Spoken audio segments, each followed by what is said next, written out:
I was going to ask, what would you say is the most um what are the most limiting self-belief negative thoughts that you've had about yourself, and how have they almost compromised moments in your career that could have gone differently?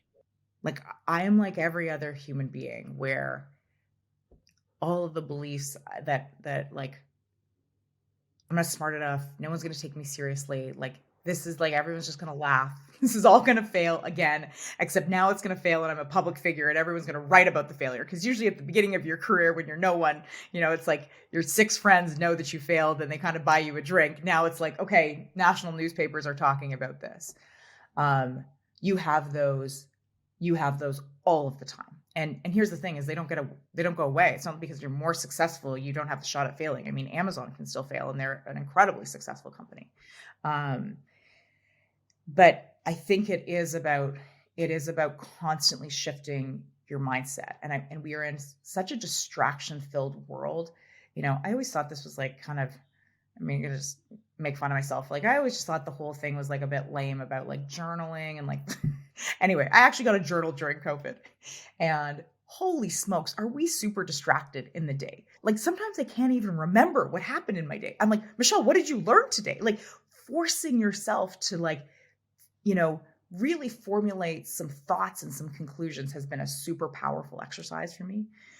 One of the things that I realized I was doing during COVID was I had gotten, and I think like most of us, into survival mindset. Like, I just need to survive another day. Just give me till Friday and we'll be able to have like a bourbon together. Like, it was like, let's make it through COVID. And I finally told myself, and it was only at the beginning of this year, I'm like, Michelle, you got to change your mindset on this. This is not 2021 for you, is not surviving. It's going to be thriving. And so look at your perspective. I mean, I always have like, super ambitious health and fitness goals. Just, I love exercise, and I find it's just so good for my brain and my body. And I'm like, wait a second, I can be in like the best shape of my life because I have no cocktail parties and no restaurants. I have like, so all of these things that I just kept seeing were a negative, and I can't see my friends, and I'm an ultra extrovert. And so, that is certainly a hard part of COVID for me. I was like, but wait a second, I can do this other thing, because I have no limitations in there. I think one of the things on mental health that really trips us up in society is that we have somehow, and I don't know where this narrative came from, we are expecting ourselves to feel the same thing every day. And I think one of the things that I've really tried to recognize about myself is that, like, this is going to be an entrepreneurial roller coaster. And some days I'm going to feel on cloud nine, and some days I'm going to be in the trough of depression. And sometimes that will happen 6 times a day. I will go up and down and up and down and up and down. But that's okay. It's like, it's okay to know that, things will, I won't feel the same way every day. That, hard things have ultimately been always worth doing.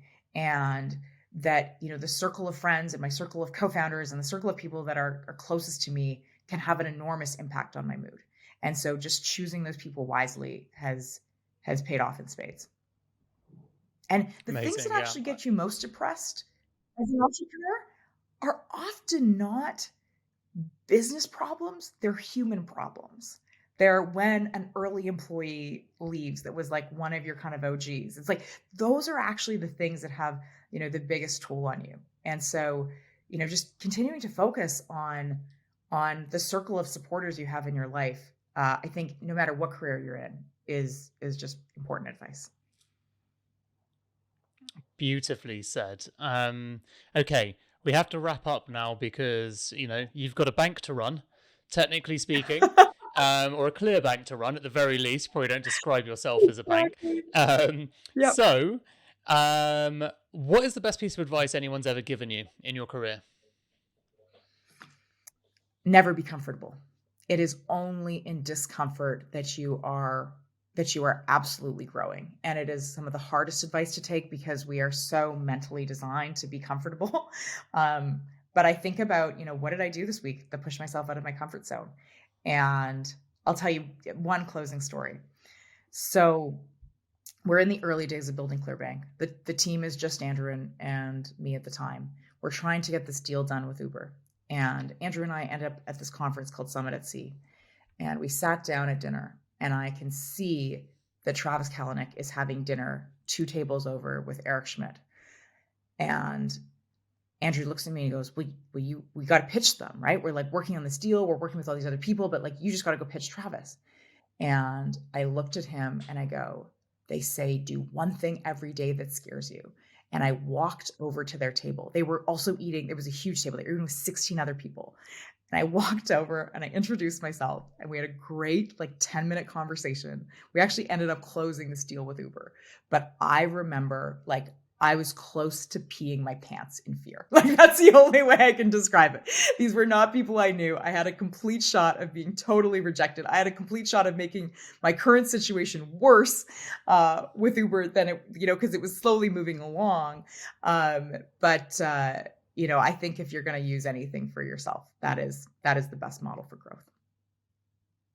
Beautifully and so well said. Michele, it's been a massive pleasure interviewing you. Thank you so much for joining us on Secret Leaders. It's been amazing to be here, Dan. Thank you.